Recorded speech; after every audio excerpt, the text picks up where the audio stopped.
Queuing in Kent, depleted in Darlington, driving hell in Hertfordshire. Mate, there's no fuel anywhere. Been to 2 petrol garages today and there's no fuel. A nation panic buying to a soundtrack of politicians saying don't panic. I think people do, they panic buy. It's like it all over again with toilet rolls, isn't it? I'm using so much petrol driving round to get petrol. The problem isn't the supply of petrol, but the supply of drivers getting petrol to the pumps. These sold out signs, the latest manifestation of a trucker shortage. Some ministers want EU drivers to be given temporary visas. Some MPs have called for the army to be on standby. The Transport Secretary says he's ruling nothing out. I'll look at every option, including shortage lists as well. The one thing to bear in mind is one of the reasons why we've got really a systemic shortage, you mentioned this goes back from before coronavirus, is we have over the years rather accepted a situation of cheaper, often Eastern European labour coming in, undercutting the market, and therefore pushing a lot of lorry drivers out of the sector. When you see the black line down the side of the trailer, so 1.5 to the left. This is a shortage that predates both Brexit and coronavirus, but both have sent the shortage snowballing. Ryan is getting ready for his test that social distancing didn't allow last year. Well, what's hope when you pass? More money, that'd be nice. Ryan has spent 9 years driving smaller trucks, now upskilling to the largest lorries. New rules proposed by government will see drivers jump straight to the so-called Class 1 HGVs, a manoeuvre not everyone thinks is safe. Have a look at the size of this vehicle. This is a typical Class 2, quite a large one actually. If you then continue down here to a Class 1, you're looking like an extra 8 to 10 metres on the back. Right. To go straight onto that is ludicrous. A lot of haulier companies have told me if they pass straight on Class 1, they won't touch them. You know, it's not a quick fix. It's putting death on the road, and we can't do that. Morally, we can't do that.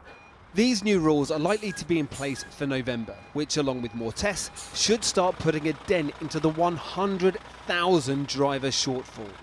The government says the shortage can be fixed with UK workers and paying them more. But that doesn't solve the problem right now, especially with fuel tanker drivers who often have extra qualifications because of the dangerous loads they carry. Industry insiders say there is now a fuel versus food bidding war ongoing, with supermarkets poaching petrol tanker drivers with salaries of up to £10,000 a year more. None of which helps drivers stuck in queues now. Although the body that represents independent fuel retailers say they don't actually need to be queuing at all. People shouldn't be panic buying. There's plenty of fuel available, but if they do start panic buying, that will be a self-fulfilling prophecy, and it will put additional pressure that we don't need at the moment on the supply chain. There's plenty of fuel out there. It is widely expected the government is poised to announce temporary visas for EU drivers.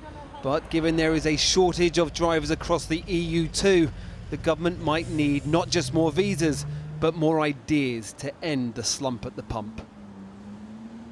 Paul McNamara there. Well, earlier I spoke to Rod Mackenzie from the Road Haulage Association and began by asking him how critical the situation is right now.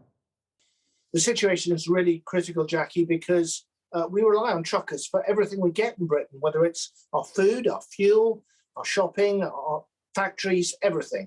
We're desperately short of truckers. We're short of 100,000, and we're now in peril in terms of fuel supplies. So it's a really difficult situation which needs urgent action. Now, the Transport Secretary, Grant Shapps, said today he would move heaven and earth to resolve this situation. I mean, which bits specifically of heaven and earth does he need to move to make it better? Well, he certainly does need to move heaven and earth, and very rapidly, because he hasn't done too much up to now.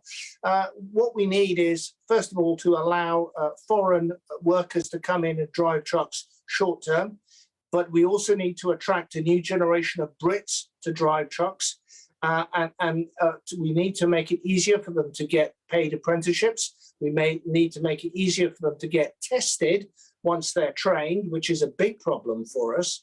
And we also need to pay them properly, and we also need to make their roadside conditions better, because ask any trucker and they'll say, you know, our facilities are shocking. There's nowhere to go to the loo, nowhere to wash, very few places to get food. It's a big problem. The government had already made it clear that it didn't want UK lorry drivers to drop out because of being undercut by cheaper labour. Isn't there a danger in relaxing the visa rules that exactly that happens? Well, I hope that nobody gets their pay cut in the trucker business as a result of anything being done. We need to pay truckers a fair wage. That's really important. And I think it's important for haulage companies to accept that and to pass on the costs, because I appreciate that many of them have got low margins and not deep pockets. Because that is an issue for your members, isn't it? Sorry to interrupt you, but that is an issue for the companies within your organisation. Poor pay and conditions is down to them partly, isn't it?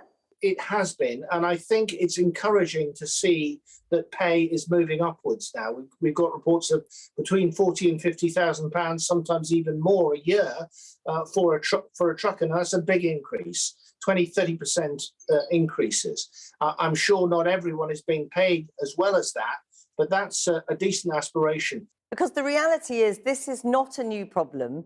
It is not a new problem that should have taken any of us by surprise, not least your association. Well, we've been flagging this to the government for 5 years, so we're well aware of it. The government has kind of shrugged it off and said, well, you're a lot of private industries, lots of SMEs, not really a government problem, sort it out. But actually, there are levers only the government can pull on training, on testing, and I talked about roadside facilities. We can't do anything about that. So if there is a move to relax the EU visa issue, you have no doubt that that shouldn't affect attracting people from this country to come back into driving. We have to make the job more attractive for homegrown Brits. That is crucial. That is the only long-term solution to this problem. However, short-term, having European and indeed foreign, it is not just about European, drivers come in and help out is a good thing. How confident are you that the government will move quickly enough to sort this out in the short term?